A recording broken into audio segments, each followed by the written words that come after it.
Santos যেন নেইমারের মায়ের মতো। এই সান্তোস নেইমারকে বড় করেছে, বড় হয়ে নেইমার আবার ফিরে যাচ্ছেন সান্তোসকে বড় করতে।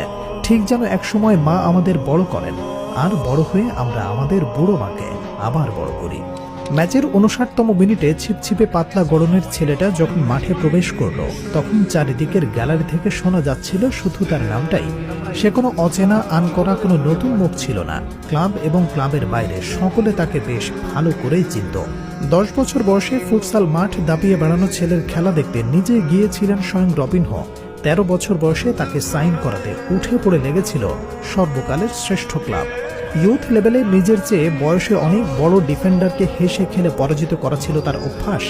অনেকের মতে the great wonder kid of all time. যে কারণে 17 বছর বয়সী Neymar da Silva Santos Junior যখন প্রথমবারের মতো মেইন টিমের হয়ে মাঠে নামছিল, কারো মনে এ বিষয়ে কোনো সন্দেহ ছিল না যে সেই হবে খেলার কেন্দ্রবিন্দু। হলেও তাই সান্তোস ফিরল ছন্দে, নেইমার দেখালো তার চিরচেনা ঝলক। পরবর্তী 15 ম্যাচ টানা স্টার্ট করল।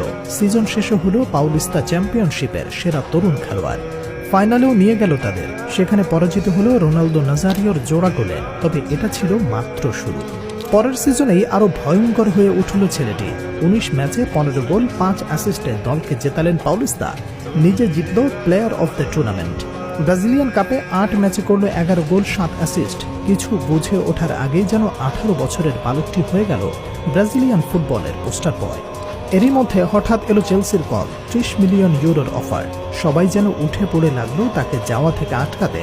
শেষমেশ ফোন এলো এক বিশেষ ব্যক্তির, দ্য গ্রেট পেলের। শেষমেশ থেকেই গেলেন তিনি। এলো 2010 বিশ্বকাপ। সকলে উদ্গ্রীব নেইমারকে বিশ্বের সবচেয়ে বড় মঞ্চে দেখতে। কিন্তু না, সবাইকে অবাক করে কোচ কার্লোস দুঙ্গা তাকে বাদ রেখে স্কোয়াড ঘোষণা করলেন। তবে এটা যেন নেইমারকে অনুপ্রেরণা দিল আরো ভয়ঙ্কর হতে। তৎকালীন ফ্লুমিনেন্সের কোচের ভাষায়, we are creating a monster. এরই মধ্যে ইউথ লেভেলের বিভিন্ন টুর্নামেন্ট জিতে আরো পরিপক্ক নেইমার। তবে তার চোখ ছিল আরো বড় কিছুর দিকে। কোপা লিবার্তাদোরাস, সাউথ আমেরিকার ক্লাব ফুটবলের সর্বোচ্চ ট্রফি। নেইমার গোল করালো, সান্তোসকে জেতালো পেলের আমলের পর তাদের প্রথম কোপা লিবার্তাদোরাস। তবে তার চেয়েও বড় ঘটনা ঘটল ঠিক তার পরের মাসেই। রোনালদিনহোর ফ্লেমিঙ্গোর বিপক্ষে ম্যাচের 25তম মিনিটে দুজনকে কাটিয়ে 1-to-1 পাস, তারপর 2-1জনকে কাটিয়ে গোলকিপারের মাথার উপর দিয়ে বল পাঠিয়ে দেন জালে। এই গোলেই সর্বকনিষ্ঠ হিসেবে জিতল ফিফা পুস্কাস অ্যাওয়ার্ড। বছর শেষে ইউরোপের বাইরে খেলেও ঢুকল ব্যালন ডিওরের টপ 10-এ। বিশ্বমঞ্চের নামটা বোধ হয় তখনই প্রথমবারের মতো পাকাপোক্ত করল ছেলেটি। ক্লাব বিশ্বকাপের সিলভার বলও ঘরে তুলল।